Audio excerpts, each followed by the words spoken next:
پھر ایک تیسری مہم جو ہے وہ حضرت ذوالقرنین نے تیار کی تھی، اور یہ جو تیسری مہم ہے اس کی کوئی ڈائریکشن کا تذکرہ قرآن نے نہیں کیا ہے، یعنی مشرق اور مغرب، پہلی دو مہمیں تو مشرق اور مغرب میں تھیں، تیسری مہم کی ڈائریکشن کا تذکرہ نہیں کیا گیا، لیکن حضرت ذوالقرنین جو ہے وہ فتوحات کرتے کرتے جو ہے دو پہاڑوں کے درمیان ایک وادی میں پہنچ گئے، تو بالغ بین السدین کے الفاظ جو ہے وہ قرآن نے استعمال کیے، تو وہاں حضرت ذوالقرنین نے لوگوں سے گفتگو کی، تو وہ قرآن نے یہ بات کہی ہے کہ حضرت ذوالقرنین کو ان کی باتیں سمجھ نہیں آتی تھی، تو وہ انہوں نے اشاروں سے حضرت ذوالقرنین کو بتایا کہ یہ پہاڑوں کے پیچھے سے ایک قوم جو ہے جو یاجوج ماجوج ہے ہمارے اوپر حملہ آور ہوتی ہے اور تباہی اور فساد برپا کر کے بھاگ جاتے ہیں، تو آپ ہمارے ساتھ کوئی جو ہے نا وہ بھلائی کریں کہ ہم ان مفسدین سے جو ہے وہ بچ جائیں، باقی جو آپ کہتے ہیں ہم مان لیتے ہیں۔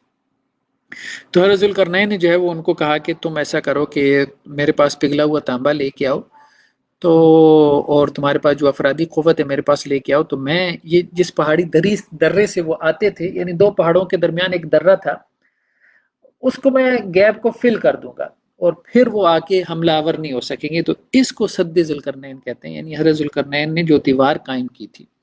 بعض لوگ کہتے ہیں کہ جی یہ دیواریں چین ہے، لیکن بہرحال یہ تو وہ نہیں ہے، یہاں تو قرآن واضح طور پہ کہتا ہے کہ جی وہ پگھلا ہوا تانبا تھا، ٹھیک، تو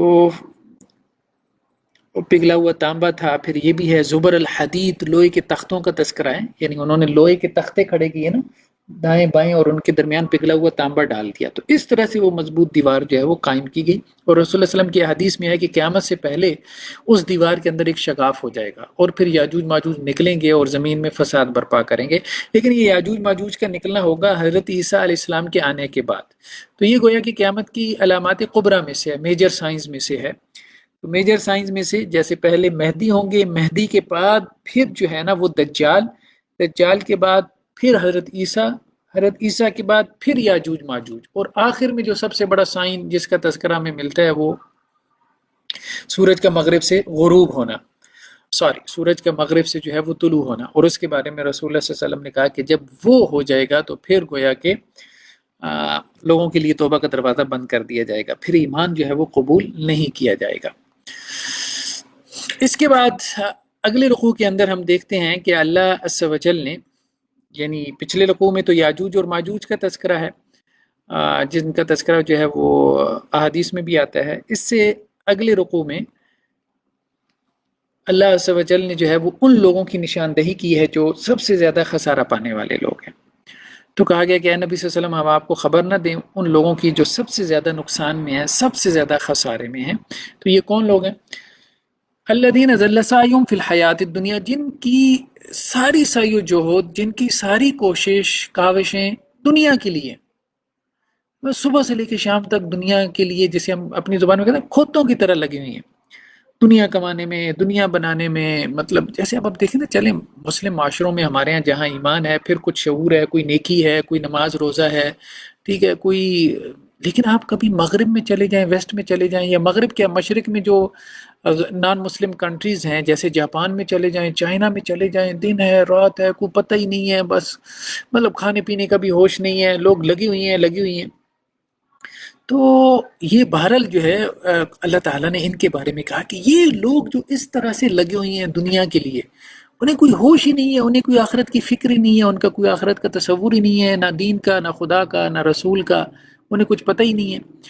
تو یہ وہ لوگ ہیں جو سب سے زیادہ خسارے میں ہیں، اور اللہ تعالیٰ کیا کہہ رہے ہیں؟ وَهُمْ يَحْسَبُونَ أَنَّهُمْ يُحْسِنُونَ صُنْعًا، ان کا گمان یہ ہے کہ میں تو بڑا اچھا کام کر رہا ہوں، میں تو اپنے بزنس میں دیکھیں جی کس طرح سے ایکسل کر رہا ہوں، آن لائن جو ہے وہ میں نے ویب سائٹ بنا دی ہے شاپنگ کے لیے، آن لائن شاپنگ کے لیے، اور پتہ نہیں کتنے بلین ڈالرز کا میرا یہ ایسٹ ہے۔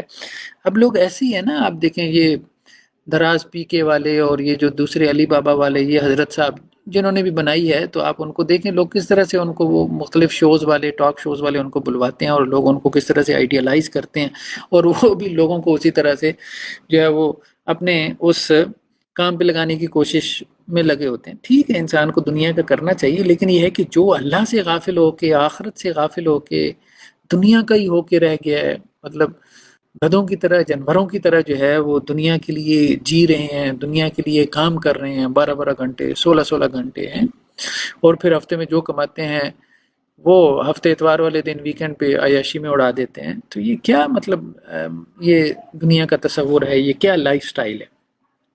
تو اللہ تعالیٰ نے کہا کہ سب سے زیادہ خسارے میں، سب سے زیادہ نقصان میں اصل میں یہ لوگ ہیں. تو یہ وہ لوگ ہیں جنہوں نے اللہ کی آیات کا انکار کیا ہے، اللہ کی ملاقات کا انکار کیا ہے. اللہ تعالیٰ ان کے اعمال کو ضائع کر دیں گے. یعنی اگر کوئی نیکی والا عمل ہوگا بھی، کوئی چیریٹی کر دی، کوئی صدقہ خیرات کبھی کر دیا، کسی غریب مسکین کی مدد کر دی، فلا نقیم لہم یوم القیامت، قیامت والے دن ہم ان کے لیے میزان بھی نہیں لگائیں گے. مطلب یہ بھی نہیں ہوگا کہ جی تولیں تو صحیح ان کے اعمال، ایسا بھی نہیں ہوگا، سیدھا جہنم میں ان کو جھونک دیا جائے گا. تو بہرحال یہ بہت بڑی ناکامی ہے، بہت بڑا خسارہ ہے کہ انسان صرف دنیا کا، جسے کہتے ہیں نا، دنیا کا بیٹا بن کے رہ جائے، دنیا کا پتر بن کے رہ جائے. ہمیں اس کی جو ہے وہ لائف میں، اس کی زندگی میں دنیا کے علاوہ کچھ نظر ہی نہ آئے. تو یہ نہیں، یہ اس طرح سے پاگلوں کی طرح جو ہے وہ دنیا کے پیچھے دوڑنا، یہ مطلب بہت غلط رویہ ہے. یہ تو جو ہے وہ بہت نقصان دہ رویہ ہے، انسان کی آخرت کو تباہ کرنے والا رویہ ہے. باقی دنیا بنانی چاہیے، ٹھیک ہے، جتنی دنیا انسان کو ضرورت ہے تو اللہ تعالیٰ تو کہتے ہیں کہ تم اس کو بناؤ، اس کے لیے محنت کرو، اس میں کوئی حرج نہیں. اس کے بعد ہم دیکھتے ہیں سورہ مریم. تو حضرت مریم علیہ الصلاۃ والسلام حضرت عیسیٰ علیہ الصلاۃ والسلام کی جو ہے وہ والدہ تھی. تو اللہ تعالیٰ نے سورہ مریم میں ایک تو حضرت عیسیٰ علیہ السلام کی جو معجزانہ پیدائش تھی اس کا تذکرہ کیا، اور بنی اسرائیل میں جو آخر میں آنے والے جو انبیاء تھے ان کا تذکرہ کیا. تو قال رب انی وہن العظم منی واشتعل الراس شیبا. تو سورہ مریم کے شروع میں ہی حضرت زکریا علیہ السلام کا تذکرہ. حضرت زکریا جو ہے وہ بعض جیسے کہ مفسرین نے لکھا ہے کہ حضرت مریم کے یہ رشتے میں پھوپھا لگتے تھے اور نبی بھی تھے. تو انہوں نے حضرت مریم علیہ السلام کی جو ہے وہ پرورش کی تھی. چونکہ نبی بھی تھے تو اس لیے جو ہے وہ جو لوگ اپنے آپ کو اللہ کے گھر کی خدمت کے لیے وقف کر دیتے تھے تو ان میں حضرت مریم بھی تھی. تو اس لیے انہوں نے ان کی جو ہے وہ پرورش کی اور ان کی پرورش کا ذمہ لیا. بڑھاپے میں حضرت زکریا نے یہ دعا کی کہ اللہ تعالیٰ میں تو اب جا رہا ہوں، تو اب یہ بنی اسرائیل، یہ جو آپ کی قوم ہے، پرانی امت مسلمہ تو وہی تھے، ان کی اصلاح کے لیے مسلسل نبی آ رہے تھے. تو یا اللہ کون میرا وارث بنے گا، کون ان آپ کی یہ جو ہے وہ بھیڑ بکریوں کو دیکھے گا، ان کو شیطان سے، بھیڑیوں سے بچائے گا.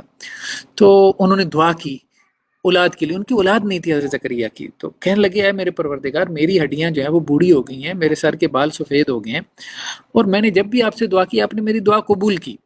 تو اب میں دنیا سے جانے والا ہوں اور مجھے لگ رہا ہے کہ میرا کوئی وارث نہیں ہے جو میرا کام سنبھال سکے. تو آپ مجھے کوئی وارث عطا کریں، میرا کام تو میرے پیچھے کوئی سنبھال سکے نا، آپ کے ان بندوں کا کوئی خیال تو رکھ سکے. تو بڑھاپے میں انہوں نے اولاد کے لیے دعا کی. تو اللہ تعالیٰ نے حضرت یحییٰ علیہ السلام جو ہے وہ ان کو بڑھاپے کی عمر میں عطا کیے. تو حضرت یحییٰ اور اس کے بعد جو ہے وہ حضرت عیسیٰ علیہ السلام کی بھی آمد ہو گئی. اس کے بعد اگلے رکوع میں سورہ مریم کے ہم دیکھتے ہیں حضرت مریم کا تذکرہ ہے، اور کہا گیا کہ اے نبی صلی اللہ علیہ وسلم آپ مریم کا ذکر کریں اس میں قرآن مجید میں. حضرت مریم جب جو ہے وہ بیت اللہ کے جو مشرقی کونا تھا، مشرقی حصہ تھا، یعنی بیت المقدس کا، اس کی طرف جب چلی گئی. آج بھی اسی وجہ سے عیسائی جو ہے وہ بیت المقدس کے مشرقی حصے کو بہت زیادہ اہمیت دیتے ہیں، یعنی اس کو اپنا قبلہ ایک طرح سے سمجھتے ہیں. تو حضرت مریم علیہ السلام نے وہاں پہ جو ہے وہ اعتکاف کیا تھا. تو جب وہ حالت اعتکاف میں تھی تو حضرت جبرائیل علیہ السلام ان کے پاس آئے، کیونکہ حضرت مریم کے والدین نے ان کو جو ہے وہ مسجد اقصیٰ کی خدمت کے لیے وقف کر دیا تھا. تو جیسے آج بھی جو ہے وہ عیسائیوں کے اندر ہم دیکھتے ہیں کہ ایک تو پادری ہوتے ہیں، جو دوسری ننز بھی ہوتی ہیں جو فیمیلز اپنے آپ کو جو ہے وہ چرچ کی خدمت کے لیے وقف کر دیتی ہیں. تو وہ کانسیپٹ یہاں سے ان میں آیا حضرت مریم سے. تو حضرت مریم جو ہے ان کے پاس جبرائیل علیہ السلام انسانی شکل میں آئے اور ان کو خوشخبری سنائی کہ آپ کے یہاں بیٹا ہوگا. تو وہ تو پریشان ہو گئی بہت زیادہ کہ مجھے تو کسی انسان نے چھوا تک نہیں ہے، میرے بیٹا ہوگا، میں تو کیسے لوگوں کا سامنا کر پاؤں گی، لوگ تو میرے اوپر جو ہے وہ الزامات لگائیں گے، الزامات کی بچھاڑ کریں گے. تو حضرت جبرائیل نے کہا کہ نہیں، بس اللہ کا فیصلہ ہے علیہ الصلوۃ والسلام.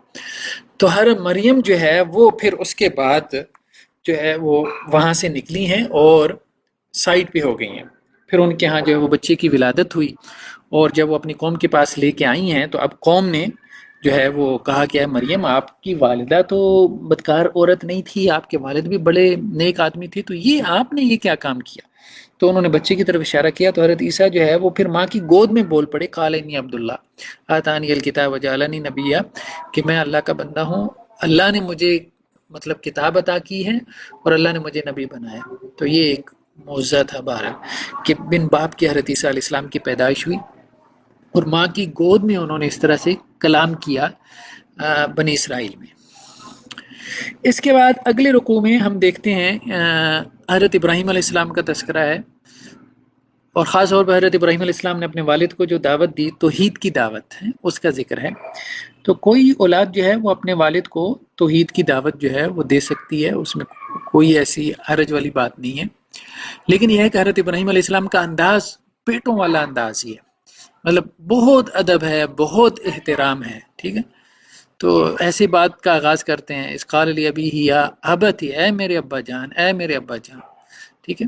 تو مطلب اس طرح سے نہیں کہ آپ جیسے آج جو ہے وہ اللہ تعالیٰ جو ہے وہ اولاد کو کچھ تھوڑا بہت دین کا علم کہیں سے دے دیں اور ان کو ہدایت کا راستہ دکھا دیں، تو وہ جس طرح سے اپنے والدین کو مخاطب کرتے ہیں تم تو مشرک ہو اور فلاں، یہ اس طرح سے تو نہیں۔ تو حضرت ابراہیم علیہ السلام نے کہا ہے میرے ابا جان لم تعبد ما، کیوں آپ عبادت کرتے ہیں ان کی کہ جو نہ سن سکتے ہیں نہ دیکھ سکتے ہیں اور نہ ہی جو ہے وہ کچھ ہم آپ کے کچھ کام آ سکتے ہیں۔ تو دعوت کا انداز جو ہے نا وہ خاص طور پہ حضرت ابراہیم علیہ السلام سے سیکھنا چاہیے، خاص طور پہ ان لوگوں کو کہ جو اپنے گھر میں جو ہے وہ دعوت دینا چاہتے ہیں۔ تو باوجود اس کے کہ وہ نبی تھے، لیکن اس کے باوجود اپنے والد کے لیے جو انہوں نے، اور ان کے والد بت پرست نہیں تھے بلکہ بت تراش بھی تھے، بت تراشتے بھی تھے، تو لیکن اس کے باوجود حضرت ابراہیم علیہ السلام نے ان کو دعوت دیتے ہوئے اپنا لب و لہجہ بہت نرم رکھا ہے، جیسے کوئی چھوٹا بڑے سے مخاطب ہوتا ہے۔ اس کے بعد اگلے رکوع میں اللہ تعالیٰ نے کچھ اور نبیوں کا تذکرہ کیا۔ حضرت ابراہیم کے بعد حضرت اسماعیل کا تذکرہ آیا، پھر اس کے بعد حضرت ادریس کا تذکرہ آیا، حضرت موسیٰ کا ذکر آیا۔ تو اللہ تعالیٰ کہہ رہے ہیں کہ یہ نبیوں کی ایک جماعت تھی، پھر ان نبیوں کے بعد فخلف من بعدہم خلف، کچھ ناخلف قسم کے لوگ آئے بنی اسرائیل کے اندر۔ تو یہ ناخلف قسم کے لوگ کون تھے؟ دو کام انہوں نے کیے، اضاعوا الصلاۃ واتبعوا الشہوات، نماز کو ضائع کیا، خواہشات کی پیروی کی۔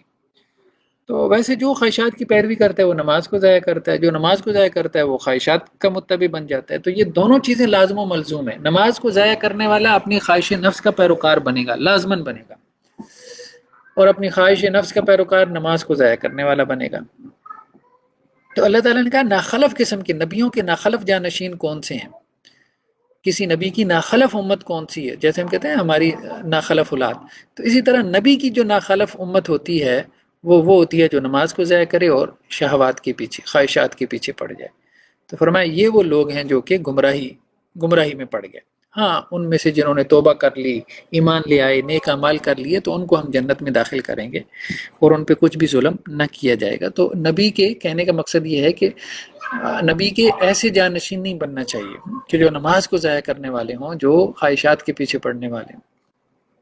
اس کے بعد اللہ عز و جل نے آخرت کے احوال کے تذکرے میں خاص طور پہ پل صراط کا تذکرہ کیا۔ پل صراط کا لفظ ویسے تو کتاب و سنت میں نہیں آتا، لیکن یہ ہے کہ یہ بات کتاب و سنت کے مضامین میں ہمیں ملتی ہے کہ ہر شخص جہنم کے اوپر سے گزرے گا۔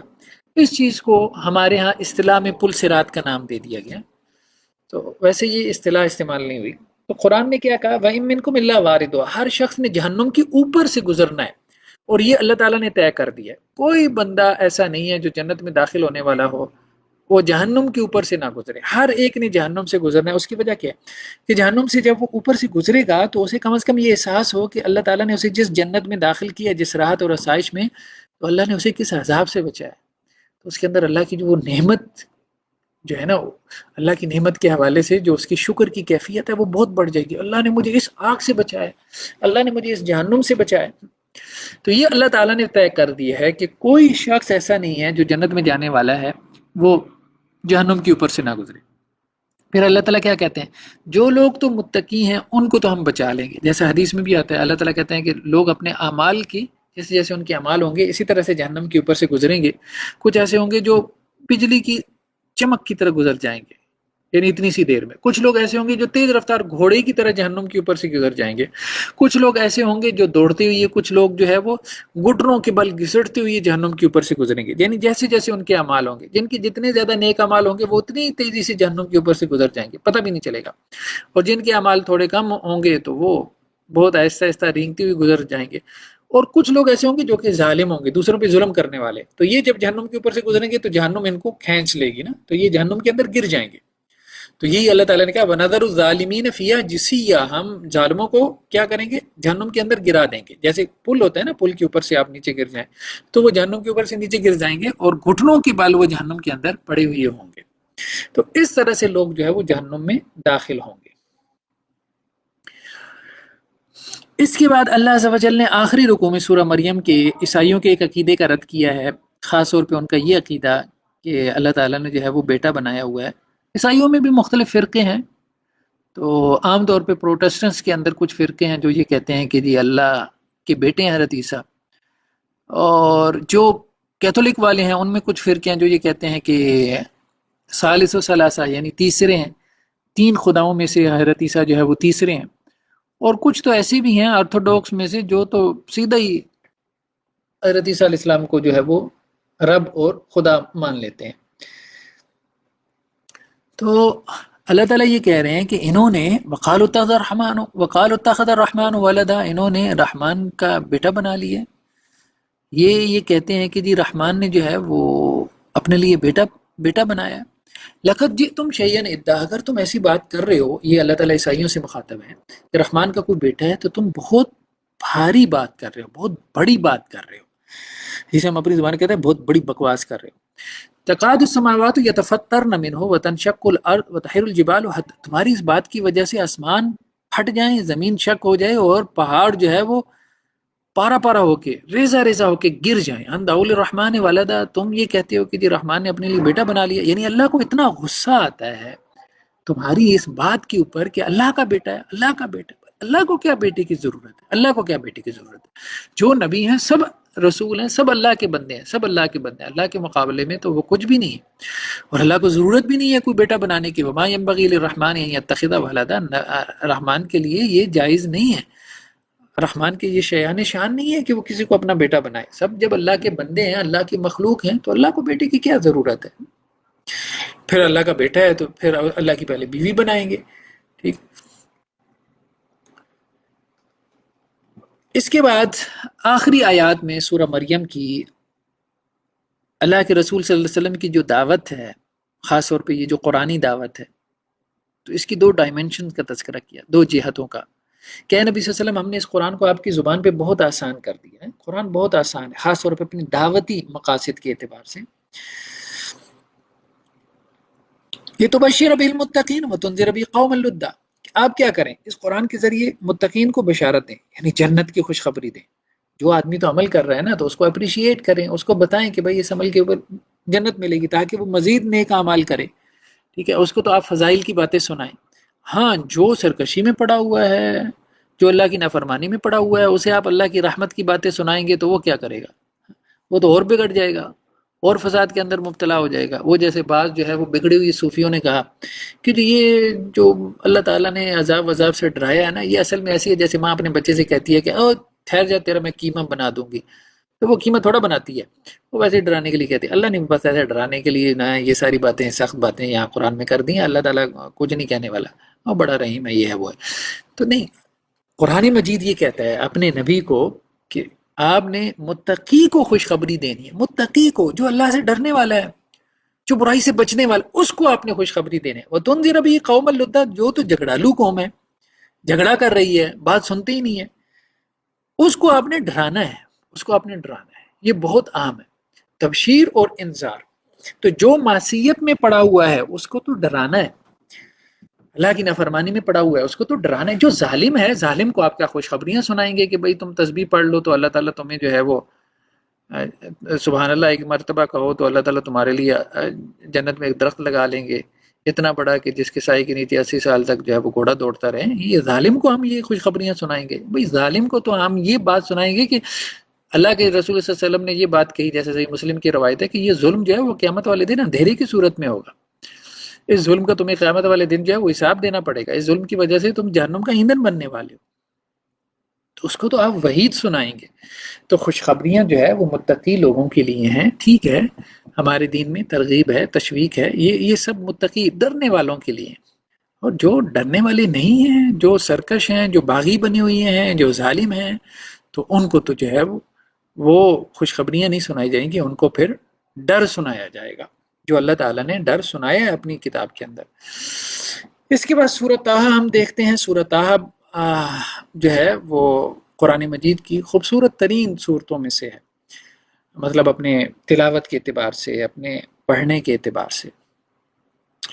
اس سورہ مبارکہ کے اندر تفصیل سے جو ہے وہ حضرت موسیٰ علیہ السلام کا قصہ بیان ہوا، جادوگروں کے ساتھ جو ان کا ایک مقابلہ ہوا تھا اس کو اللہ تعالیٰ نے تفصیل سے بیان کیا۔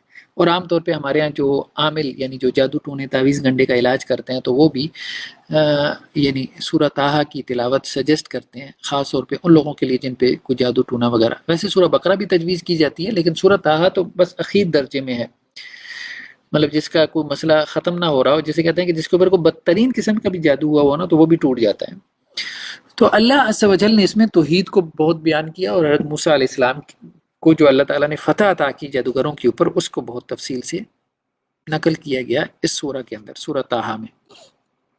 تقریباً اکثر و بیشتر کیا تمام سورت ہی حضرت موسیٰ علیہ السلام کے قصے پہ مشتمل ہے، کوئی آخر کے جو ہے وہ 2-3 رکوعوں کو چھوڑ کے۔ ویسے تو آدھے پاری کی صورت ہے۔ تو شروع میں ہی جو ہے وہ حضرت موسیٰ علیہ السلام کے پہلا رکوع جو ہے وہ حضرت موسیٰ علیہ السلام کا قصہ شروع ہو جاتا ہے کہ جب وہ مدین سے واپس آ رہے تھے مصر کی طرف، تو راستے میں کوہ طور کے قریب انہوں نے آگ دیکھی، تو اپنی اہلیہ کو کہا کہ تم یہاں ٹھہرو، رات کا بھی وقت تھا اور وہ پیدل سفر کر رہے تھے لکودک صحرا میں، تو انہوں نے کہا کہ میں وہاں سے کوئی راستہ پوچھ کے آتا ہوں، اور سردی کا موسم ہے تو کوئی آگ بھی، کوئی انگارہ بھی ساتھ لے آؤں گا۔ تو جب وہ وہاں پہنچے ہیں تو وہ اللہ تعالیٰ نے ان سے گفتگو جو ہے وہ کلام کیا، تو حضرت موسیٰ علیہ السلام نے اللہ تعالیٰ کی گفتگو، اللہ کے کلام کو سنا، تو اللہ تعالیٰ نے کیا کہا، اننی انا اللہ لا الہ الا انا، اے موسیٰ میں اللہ ہوں، میرے علاوہ کوئی معبود نہیں، فاعبدنی، میری عبادت کرو، واقم الصلاۃ لذکری، اور نماز میری یاد کے لیے پڑھا کرو۔ بہت اہم بات ہے کہ نماز کا اصل مقصد کیا ہے، اللہ کی یاد۔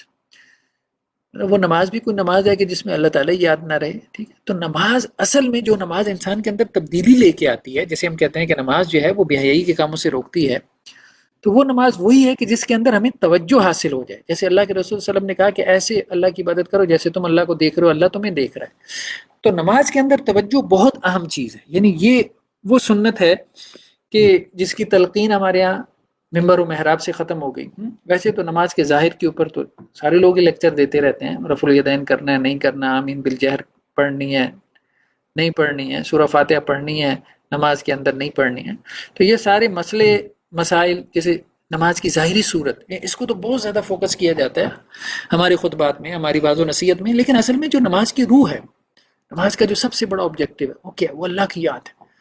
اور رسول اللہ صلی اللہ علیہ وسلم کی نماز کیسی نماز ہوتی تھی، اور نماز کیا، حضرت عائشہ رضی اللہ عنہ کہتی ہیں کہ رسول اللہ صلی اللہ علیہ وسلم جو ہے وہ اذان کی آواز سن لیتے تھے تو ایسے ہو جاتے تھے جیسے آپ کا ہم سے کوئی تعلق ہی نہیں ہے، یعنی بس گھر میں ہیں، ہم سے بات چیت کر رہے ہیں، سارے کام ہو رہے ہیں، لیکن اچانک اذان کی آواز آتی ہے تو ایسے ہم سے بیگانے ہو جاتے تھے جیسے اللہ کے رسول کا ہم سے کوئی تعلق ہی نہیں ہے۔ تو یہ اذان کے ساتھ ہی آپ صلی اللہ علیہ وسلم کا یہ معاملہ ہو جاتا تھا، نماز کی طرف اتنی توجہ، اور وہ اذان کے وقت سے حاصل ہو جاتی تھی۔ تو یہ بہت عام ہے، مطلب ہم اس طرف توجہ زیادہ دیں کہ جو کسی عبادت کی جو اسپرٹ ہے، جو اس کی روح ہے، اس کو ہم حاصل کرنے کی کوشش کریں زیادہ سے زیادہ۔ باقی اس کی ظاہری فارم، ظاہری بات ہے، اس کی بھی اہمیت ہے کہ وہ سنت کے مطابق ہونی چاہیے وہ نماز، اس کی بھی بہت اہمیت ہے، لیکن اس سے بھی زیادہ اہمیت جو ہے وہ اس کی خشوع اور خضوع کی ہے، جو ہمیں نماز میں حاصل ہونا چاہیے۔ اس کے بعد ہم یہ دیکھتے ہیں کہ حضرت موسیٰ علیہ السلام کو اللہ تعالیٰ نے جب نبوت سے سرفراز کیا، تو نبوت عطا کی کوہ طور میں، تو اللہ تعالیٰ نے حضرت موسیٰ کو کہا کہ اب آپ کو ہم نے یہ کام اسائن کیا کہ آپ نے فرعون کو جا کے جو ہے وہ دعوت دینی ہے۔ تو حضرت موسیٰ نے کہا کہ اللہ سبحانہ و تعالیٰ میری زبان تو لڑکھڑاتی ہے، تو آپ میرے بھائی کو بھی میرے ساتھ لگا دیں۔ تو پھر حضرت موسیٰ کے جو بھائی ہارون تھے ان کو بھی نبی بنا دیا گیا۔ تو اب یہ دونوں جو ہے وہ فرعون کے دربار میں گئے ہیں، اور دونوں نے فرعون کو جو ہے وہ دعوت دی ہے، اللہ کی طرف جو ہے وہ فرعون کو بلایا ہے، پکارا ہے۔ تو اب جب فرعون کو انہوں نے دعوت دی ہے تو فرعون نے جو ہے وہ جب دیکھا، ظاہری بات ہے کہ وہاں پہ فرعون کے اور بھی وزیر تھے، فرعون کے اور بھی جو ہے وہ مشیر وغیرہ بیٹھے تھے، تو اسے یہ لگا کہ اب یہ میرے وزراء اور مشیران میں سے کوئی حضرت موسیٰ کی دعوت سے متاثر نہ ہو جائے، تو یہ اپنے حمایتی نہ، اپنے سپورٹر نہ پیدا کر لیں۔ تو اس نے ایک چال چلی، اس نے کہا کہ آباء و اجداد کی عصبیت تو ہر قوم کے اندر ہوتی ہے، تو میں کیوں نہ موسیٰ سے یہ سوال کروں کہ ہمارے آباء و اجداد کہاں پہ ہیں؟ تو جب موسیٰ کہیں گے نا وہ تو سارے گمراہ تھے، تو یہ سارے جو ہے وہ موسیٰ کے خلاف جو ہے وہ ہو جائیں گے، یہ سارے پھر موسیٰ کی باتوں میں کوئی بھی نہیں آئے گا۔ تو اب فوراً جو ہے وہ فرعون تھا تو بہت چلاک، تو کہنے لگا کہ اے موسیٰ، یہ ساری باتیں تو جو آپ نے کی ٹھیک ہے، آپ کا رب ہے اور آپ کے رب نے سب کچھ پیدا کیا ہے، سارا جو ہے وہ نظام ہستی چلا رہا ہے، فما بال القرون الاولیٰ، آپ یہ کہتے ہیں ہم گمراہ ہیں، ہم بت پرستی کر رہے ہیں، ہم غلط راستے پر ہیں، لیکن یہ تو ہمارے باپ دادا کا دین تھا نا، تو آپ کی ہمارے باپ دادا کے بارے میں کیا رائے ہے؟ تو حضرت موسیٰ فوراً پہچان گیا کہ اب یہ جو ہے نا اس وقت مستی کی موڈ میں ہے۔ تو حضرت موسیٰ نے کیا کہا، قال علم عند ربی فی کتاب، کہ وہ میرے رب کو پتہ ہے، رب کے پاس سب باتیں لکھی ہوئی ہیں، باپ دادا کے ساتھ کیا ہونا ہے وہ اللہ تعالیٰ کا، ظاہری بات ہے باپ دادا بھی گمراہ ہی تھے، اس میں تو کوئی شک نہیں تھا، لیکن یہ ہے دعوت کی حکمت عملی، یعنی خاص طور پہ پچھلے نبیوں کے حوالے سے جو قصص القرآن ہے، پچھلے نبیوں کے جو قصے ہیں اور ان کے جو مکالمے ہیں جو قرآن کے اندر آئے ہیں، جو انہوں نے اپنی قوموں سے کیے ہیں، ان سے ہمیں دعوت کی حکمت عملی، اس کی اسٹریٹجی سیکھنی چاہیے، نکالنی چاہیے۔ یہ نہیں کہ ہر بات جو ہے وہ اپنے مخاطب کے منہ پہ اٹھا کے دے مارے، نہیں، اس طرح سے نہیں۔ تو دعوت جو ہے وہ کس طرح سے حکمت کے ساتھ جو ہے وہ مخاطبین کے سامنے پیش کرنی ہے، یہ ہمیں حضرت ابراہیم علیہ السلام کے قصوں میں اور حضرت موسیٰ علیہ السلام کے قصوں میں، دیکھیں حضرت ابراہیم سے بھی پوچھا گیا تھا، حضرت ابراہیم سے بھی پوچھا گیا تھا، تو انہوں نے کہا تھا تمہارے باپ دادا سارے گمراہ تھے، ٹھیک ہے، ایک وہ، اور یہاں پہ حضرت موسیٰ علیہ السلام نے جو ہے وہ کیا کیا، اس کو اور طرح سے جواب دیا، کیونکہ حضرت موسیٰ علیہ السلام جو ہے وہ ایک دربار کے اندر کھڑے ہیں، وہ دیکھ رہے ہیں کہ ہم بہت جو ہے وہ کمزور پوزیشن کے اندر ہیں، ہمیں جو ہے وہ ان کے اندر آل فرعون میں ہمیں اپنے حمایتی چاہیے، اپنے سپورٹر چاہیے، کیونکہ ہم بہت کمزور ہیں۔ تو وہ سپورٹر اسی وقت ہمیں مل سکتے ہیں جب ہم جو ہے وہ ان کی آباء و اجداد کو برا بلا نہ کہیں۔ تو حضرت موسیٰ علیہ السلام نے اس کے جواب کو گول مول کر دیا اور کہا لا یضل ربی ولا ینسا، میرا رب بھولتا نہیں ہے، میرا رب چوکتا بھی نہیں ہے، میرے رب کو پتہ ہے ان کا کیا معاملہ ہے۔ ابھی تو ہم آپ کے بارے میں گفتگو کر رہے ہیں، یعنی آل فرعون کے بارے میں، کہ آپ لوگ جو ہے وہ صحیح رستے پر نہیں۔ اس کے بعد فرعون نے جب دیکھا کہ یہ معاملہ تو مطلب نہیں آگے بڑھ پایا، تو اس نے حضرت موسیٰ کو چیلنج کر دیا کہ آپ اگر واقعتاً میں اللہ کے نبی ہو تو دیکھو، مجھے تو لگتا ہے کہ آپ تو ایک بڑے جادوگر ہو، میجیشین ہو، یہ جو آپ نے عصا اٹھایا ہوا ہے زمین پہ پھینکتے ہو تو یہ سانپ بن جاتا ہے، یہ کام تو ہمارے جادوگر بھی کر سکتے ہیں، اور مصر کا جادو بہت معروف ہے، آج بھی بہت معروف ہے، تو اس وقت تو بہت معروف تھا، تو اس نے بڑے بڑے جادوگروں کو بلوایا اور اس نے کہا کہ ہم موسیٰ سے مقابلہ کریں گے۔ اب اس نے اپنی قوم کے لوگوں کو کہا کہ دیکھو، موسیٰ جو ہے بنی اسرائیل میں سے ہے، اگر ہم نے کسی جادوگر کے پیچھے چلنا ہے، اس سے اگر ہم نے ڈرنا ہے، تو پھر ہم اپنے قوم کے جادوگروں کی اتباع کیوں نہ کر لیں۔ تو اب ظاہری بات ہے کہ حضرت موسیٰ علیہ السلام نے جب دربار میں عصا نیچے پھینکا تھا اور وہ ایک اژدہا بن گیا تھا، تو اس میں بہت سارے لوگ جو ہے وہ حضرت موسیٰ سے متاثر ہو گئے تھے اور ان کے اندر ڈر اور خوف پیدا ہو گیا تھا ایک گنا کہ یہ موسیٰ جو ہے وہ واقعتاً میں سچے اللہ کے نبی ہیں اور ہم ان کا مقابلہ نہیں کر سکتے۔ تو فرعون نے اس چیز کو محسوس کر لیا تھا، تو اب اس نے گویا کہ ایک دن مقرر کیا کہ جس میں اس کی قوم کے جادوگر ایک طرف ہوں گے اور موسیٰ دوسری طرف ہوں گے۔ اب یہ سارا کچھ اس لیے کر رہا ہے کہ وہ ویسے تو اس کے اندر بھی خوف تھا، دیکھیں وہ حضرت موسیٰ کو قتل بھی کروا سکتا تھا، لیکن اس کے اندر ایک خوف بیٹھ گیا تھا۔ حضرت موسیٰ نے جو معجزہ دکھایا تھا نا، وہ معجزہ دیکھ کے دربار کے اندر کہ وہ سانپ جو وہ اژدہا بن گیا تھا، وہ خود بھی خوف میں آ گیا تھا، روب میں آ گیا تھا، اس کے درباری بھی ایک گنا روب کے اندر آ گئے تھے۔ اب اسے اصل میں وہ خوف بھی ختم کرنا تھا، اور اس وجہ سے وہ حضرت موسیٰ علیہ السلام کے اوپر ہاتھ نہیں ڈال رہا تھا، مطلب ورنہ تو دیکھیں حضرت موسیٰ علیہ السلام کیا تھے، ایک غلام قوم سے ان کا تعلق تھا، بنی اسرائیل سے، جن کے بچے جو ہے وہ ہر دوسرے روز وہ قتل کرتے تھے۔ تو اب جب وہ معاملہ طے پا گیا ہے کہ ایک دن جو ہے وہ ان کی طرف سے ان کی قوم کے جادوگر آئیں گے اور دوسری طرف سے حضرت موسیٰ علیہ السلام آئیں گے. تو حضرت موسیٰ علیہ السلام نے جو ہے وہ ان کو کہا پہلے جادوگروں کو کہ تمہارے پاس جو ہے تم دکھاؤ. تو انہوں نے اپنی لاٹھیاں اور رسیاں نیچے پھینکی تو وہ سانپ بن کے دوڑنے لگ گئے جیسے قرآن کا بیان ہے. لیکن قرآن نے کہا کہ سحروا اعین الناس، انہوں نے لوگوں کی آنکھوں کے اوپر جادو کر دیا، جسے ہم کہتے ہیں نظر بندی کی انہوں نے. وہ حقیقت میں تبدیل نہیں ہوئی ہے. معجزے میں اور جادو میں یہی فرق ہے. وہ جادوگروں کی جو لاٹھیاں تھیں وہ نظر آتا تھا کہ وہ سانپ ہے، لیکن حقیقت میں وہ سانپ نہیں بنی تھی. جادو سے چیز کی حیت تبدیل نہیں ہوتی ہے، لیکن انسان کو نظر ایسے آتا ہے. تو اسی طرح سے جیسے مطلب جو لوگ جو ہے وہ جن کے اوپر کوئی جادو ٹونا ہوا وہ بہت زیادہ، تو جب عامل ان کے اوپر دم وغیرہ کرتے ہیں تو بعض اوقات ان سے پوچھتے ہیں ہاں بھائی کیا محسوس کر رہے ہو. تو بعض اوقات کوئی کہتا ہے جی میں یہ دیکھ رہا ہوں کہ میرے پورے وجود کے اوپر چھپکلیاں ہیں. تو اب یہ کیا ہے، چھپکلیاں ہوتی نہیں ہیں. تو جادو میں یہ ہوتا ہے کہ وہ بس ایک تخیل ہوتا ہے، ایک چیز نظر آ رہی ہوتی ہے، اس کا حقیقی وجود نہیں ہوتا. لیکن معجزے میں وہ چیز جو ہے وہ حقیقت میں تبدیل ہو جاتی ہے. تو حضرت موسیٰ علیہ السلام نے کیا کیا، حضرت موسیٰ علیہ السلام نے جو اپنے دائنے ہاتھ میں جو بھی عصا تھا انہوں نے وہ پھینکا ہے. تو تلقف ما صنعوا، جو جادوگروں نے چھوٹے چھوٹے جو ہے وہ لاٹھیاں اور رسیاں پھینکی تھیں جو کہ سانپ بن گئے تھے، تو حضرت موسیٰ علیہ السلام کے عصدے نے وہ سب کھا لیا. تو قرآن نے کیا کہا، وَلَا يُفْلِحُ السَّاحِرُ حَيْثُ أَتَىٰ، اللہ کے کلام کے مقابلے میں جادوگر کہاں سے بھی آ جائے کامیاب نہیں ہو سکتا اللہ کے مقابلے میں، اللہ کے نبی اور رسول کے مقابلے میں. اس کے بعد حضرت موسیٰ علیہ السلام جو ہے وہ ظاہری بات ہے کہ یہ میدان تو حضرت موسیٰ علیہ السلام نے جیت لیا، اس سے اور زیادہ جو ہے وہ روب پڑ گیا فرعون کے اوپر، آل فرعون پہ. اب اس نے وہ سارا غصہ جو ہے وہ جادوگروں پہ نکالنا چاہا اور اس نے کہا میں تمہیں سلیب دے دوں گا، میں تمہیں جو ہے وہ بھوکا پیاسا ٹانگ دوں گا. تو جادوگروں نے کہا کہ نہیں، یہ موسیٰ نے جو دکھایا ہے نا یہ جادو نہیں ہے، کیونکہ جادو کی حقیقت ہم جانتے ہیں، ہم تو جادو کے ماسٹرز ہیں. تو یہ واقعتاً میں جو ہے معجزہ ہے، میریکل ہے. تو یہ واقعتاً میں اللہ کے نبی اور ہم موسیٰ بھی ایمان لے آئے. تو وہ سارے سجدے میں گر گئے، ایمان لے آئے. تو اس کے بعد حضرت موسیٰ علیہ السلام جو ہے وہ پھر اللہ کی طرف سے حکم آیا کہ بنی اسرائیل کو لے کے نکل جائیں. تو وہاں سے نکلیں، راتوں رات نکلیں. وہ قصہ بھی مطلب قرآن مجید میں بہت سے مقامات پہ بیان ہوا. تو بہرحال ابھی ان آیات میں کیا بیان ہوا ہے کہ جب یہ صحرا میں سے گزر رہے تھے، مصر سے نکلے ہیں فلسطین کی طرف جا رہے تھے، تو درمیان میں صحرائے سینا میں سے گزر رہے تھے، مختلف واقعات ہوئے. ان میں سے ایک یہ بھی ہوا کہ حضرت موسیٰ علیہ السلام کو اللہ نے بلوایا کوہ طور پہ.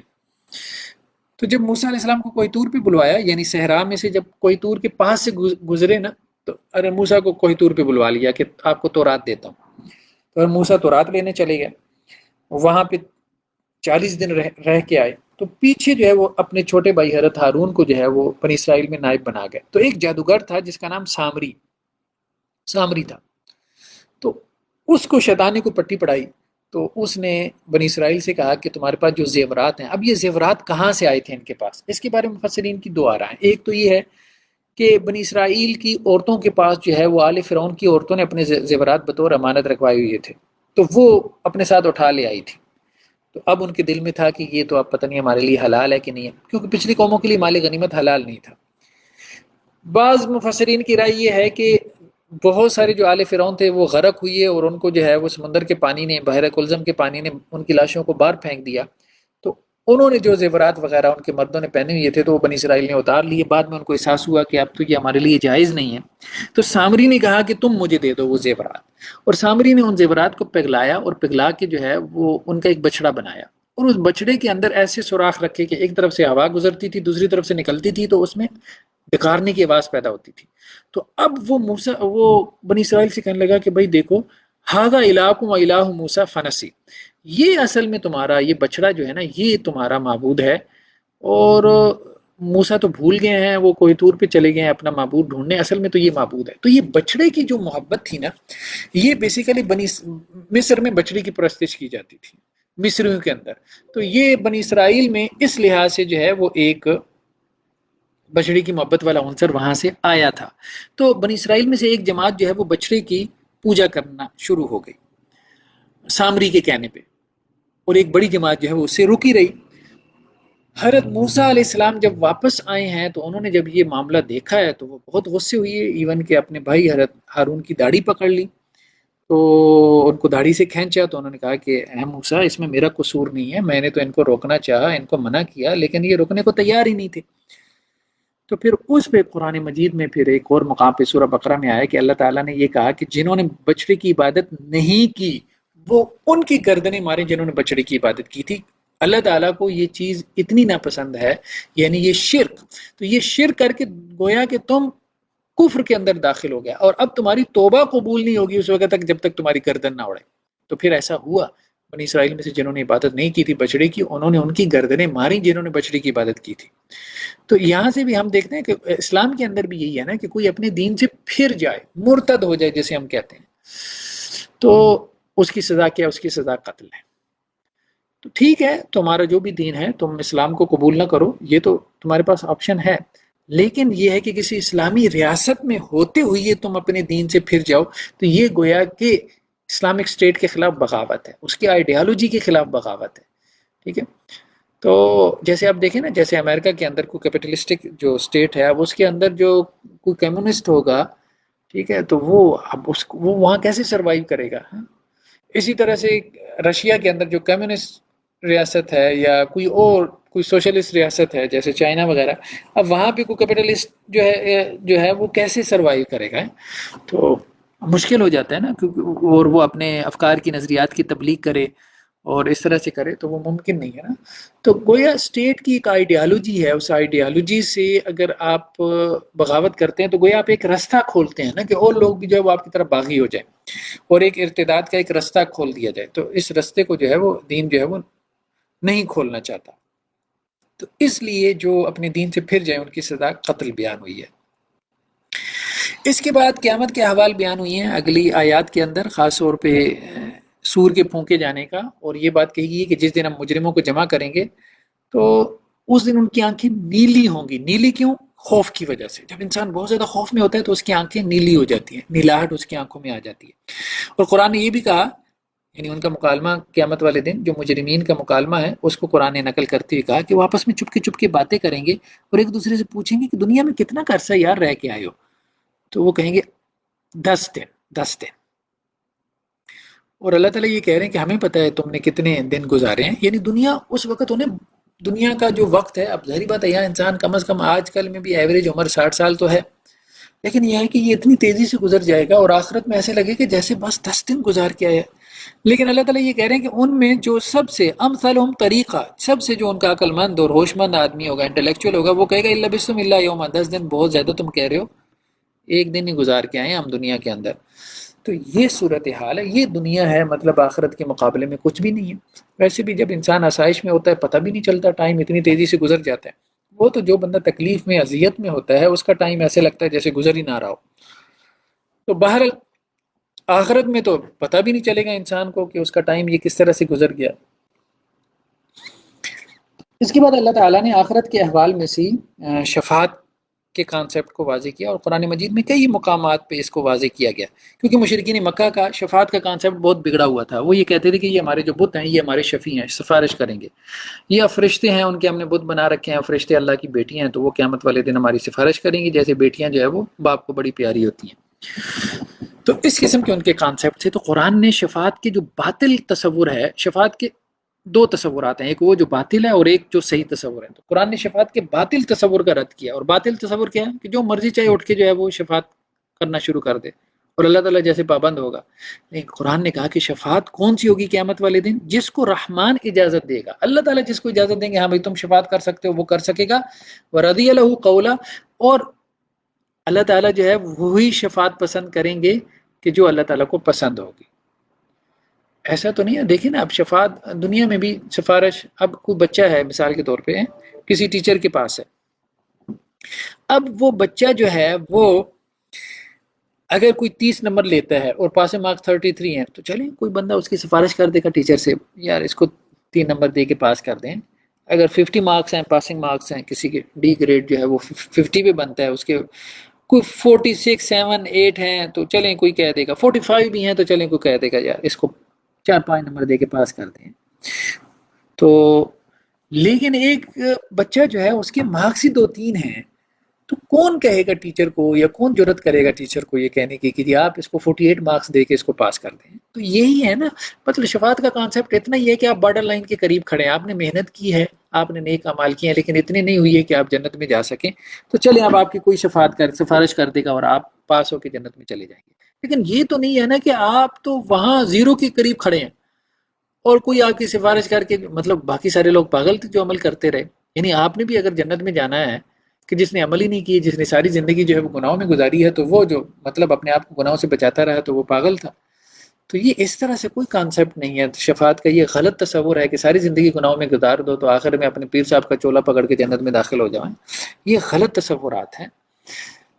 ان تصورات کے، شفاعت کے ان تصورات کا اللہ تعالیٰ نے رد کیا، بلکہ یہ بھی کہا ہے کہ نبی جو ہے، نبی بھی اگر تمہاری زندگی جو ہے وہ معصیتوں میں گزری ہے، دین کی نافرمانی میں، تو نبی بھی تمہاری شفاعت نہیں کریں گے۔ جیسے رسول اللہ صلی اللہ علیہ وسلم کی معروف حدیث ہے نا کہ حوض کوثر پہ اللہ کے رسول کچھ لوگوں کو دیکھیں گے کہ فرشتے ان کو روک رہے ہیں، اللہ کے رسول کہیں گے یہ میری امتی ہیں، ان کو آنے دو، میں نے ان کو پانی پلانا ہے حوض کوثر سے۔ فرشتے کہیں گے اللہ کے رسول یہ وہ لوگ ہیں جنہوں نے آپ کے بعد بدعات ایجاد کر دی، تو اللہ کے رسول کہیں گے کہ نہیں، ان کو لے جاؤ، ان کو مجھ سے پرے کر دو۔ تو اللہ کے رسول تو اس طرح سے معاملہ کریں گے، تو ہم کیسے شفاعت کی امیدیں لگا سکتے ہیں؟ ایک بدعتی آدمی کیسے اللہ کے رسول کی شفاعت کی امیدیں لگا سکتا ہے؟ تو شفاعت کی امید ضرور لگائیں، لیکن دین کے اوپر ممکن حد تک چلیں،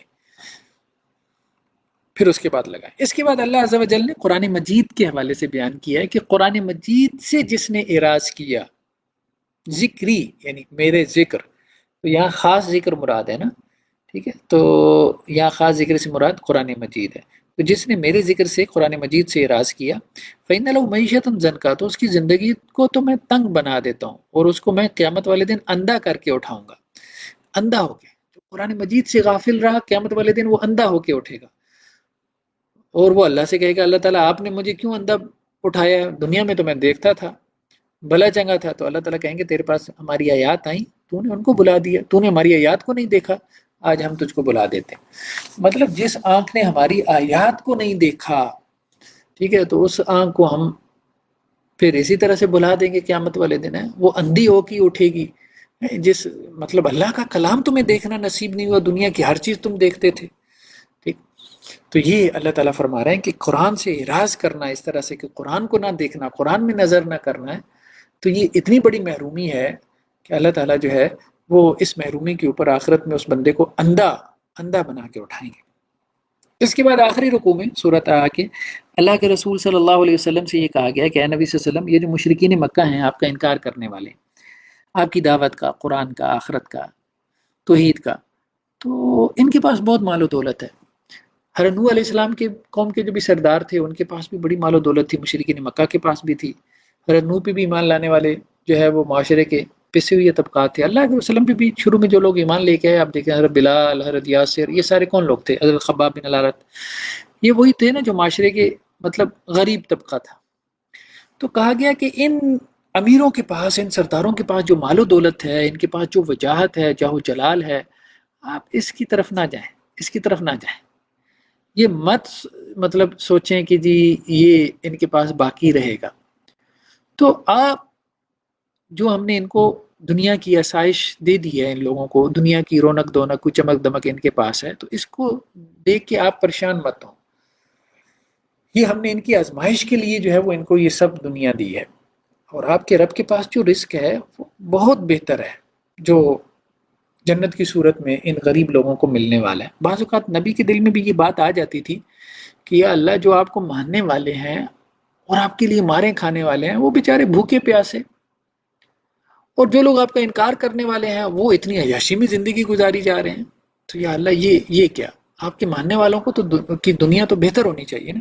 تو اس پہ کہا گیا کہ نہیں، آخرت کا جو رزق ہے وہ بہت بہتر ہے۔ باقی یہ دنیا جو اللہ تعالیٰ نے کافروں کو دے دی ہے، تو یہ تو آزمائش کے لیے اللہ تعالیٰ نے دی ہے، اور اس آزمائش میں وہ بری طرح سے ناکام ہے۔ اور وہ دنیا ہے بھی کتنی، مطلب آخرت میں وہ جیسے پیچھے آیات گزری ہیں، 10 دن گزارے ہیں، جو بہت بتیرا عقل مند ہوگا وہ کہے گا 1 دن گزار کے آئے ہیں۔